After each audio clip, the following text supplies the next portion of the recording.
Welcome. In front of me is a Samsung Galaxy M33, and today I'll show you how you can capture a screenshot on this device. So to get started, you want to open up content that you wish to capture and have it visible fully on the screen. I'll be using home screen as an example for this, so for me it's already open obviously. Now, once you have your content ready, hold power key and volume down at the same time.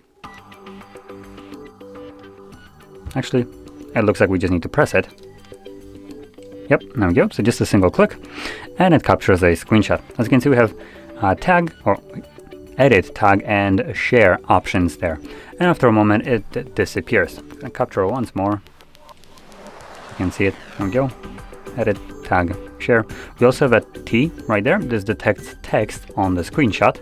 So any kind of like writing like Google, Gallery, Play Store, and so on can be detected, and you can select it, copy it, and for instance paste it somewhere else.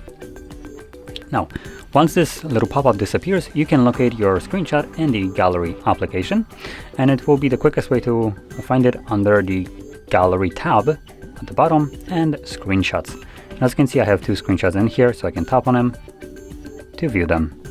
So there we go. So if you found this video helpful, don't forget to hit like, subscribe, and thanks for watching.